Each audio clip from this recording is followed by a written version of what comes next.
Marie-Chantal Saint-Sauveur, bonjour. Bonjour Claude Danican, bonjour aux auditeurs de Guadeloupe Première. Alors, vous êtes l'auteur justement de ce manifeste donc pour une politique publique locale du vieillissement. Selon, ça fait un moment d'ailleurs qu'on parle qu'en 2030, la Guadeloupe, on en est à 7 ans, hein, le nombre de seniors sera plus important que le nombre de jeunes. Et une courbe inquiétante qui mérite qu'on s'y penche et qu'on essaie de trouver des solutions.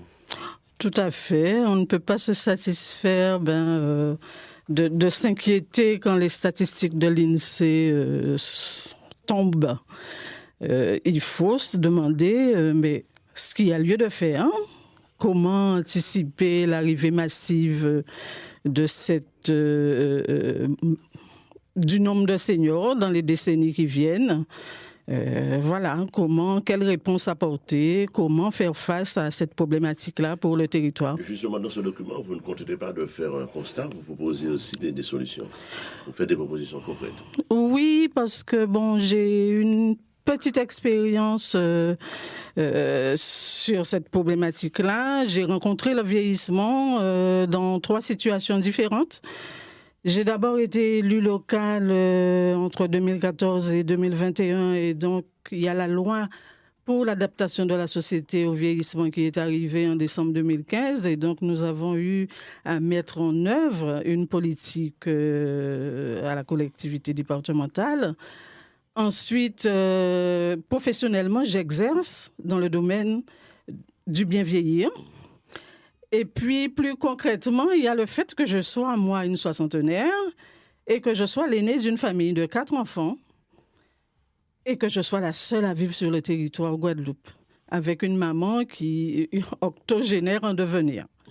Donc, j'ai fait cette expérience du vieillissement qui m'a amenée à la prise de conscience et se manifester là pour aider à la prise de conscience du plus grand nombre. Très bien.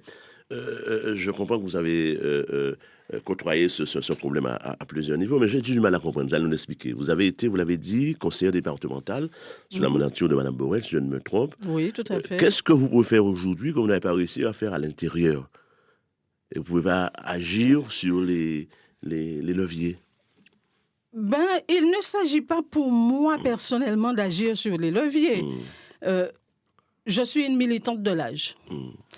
J'ai le sentiment que nous sommes en deçà des enjeux.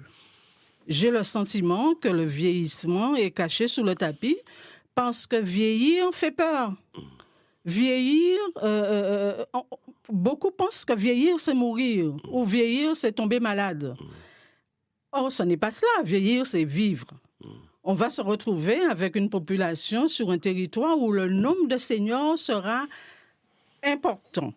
Et donc, il y a lieu de se demander comment va être gérée cette surpopulation en seniors.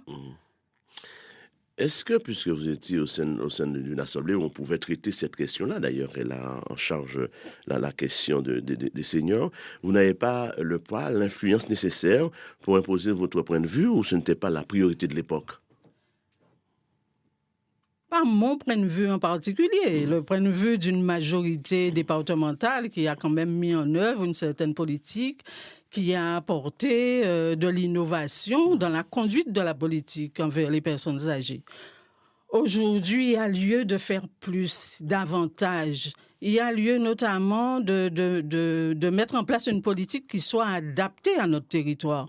On ne peut pas se satisfaire de copier-coller une politique nationale européenne.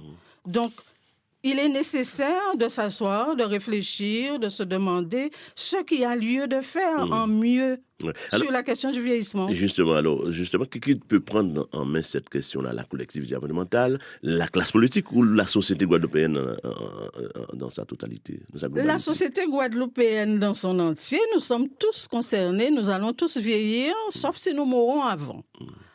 Et bien sûr, il faut la volonté politique d'abord parce qu'il s'agit de créer un cadre qui va permettre de répondre aux problématiques du vieillissement.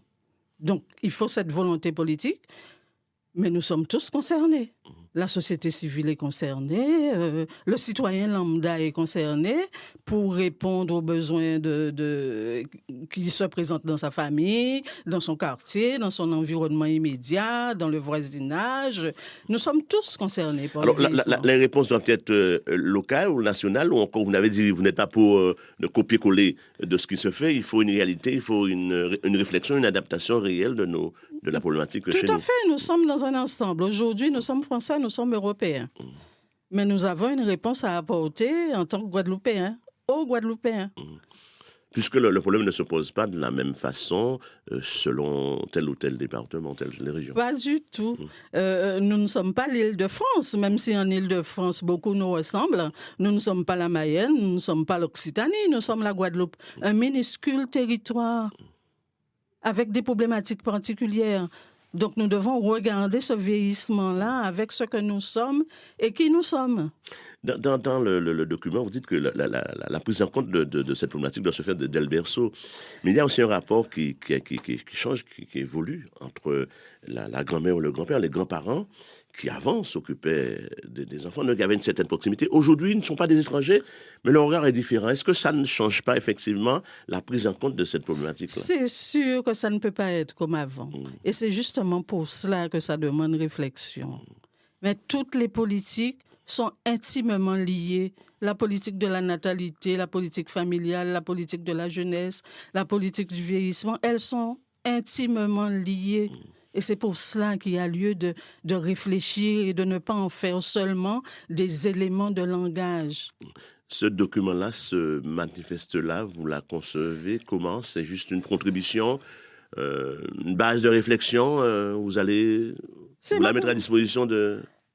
Oui, le manifeste a été mis à disposition. Il a été adressé à l'ensemble des maires chefs d'édilité de la Guadeloupe, l'ensemble des parlementaires et les 2 présidents de collectivités. Enfin, ceux qui décident en tout cas. Ceux qui décident, des personnes en responsabilité dans la société civile, des personnes engagées qui peuvent contribuer à ce que la réflexion avance. Voilà. Vous allez me dire que ça arrive quand ça arrive, mais c'est vrai que ça me chagrine du fait qu'au moment où vous étiez à l'intérieur, vous n'êtes pas inspiré, vous n'avez pas les solutions. J'ai produit déjà sur le bien vieillir. J'ai sur le vieillissement, j'ai produit un fascicule sur le bien vieillir à Maunalo. Bon, voilà.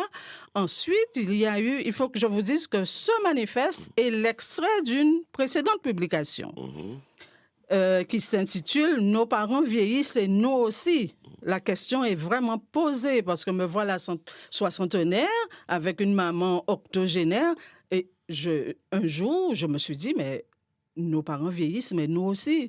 Donc, que faisons-nous? Marie-Chantal Saint-Sauveur, merci et bonne journée. Merci de m'avoir reçu.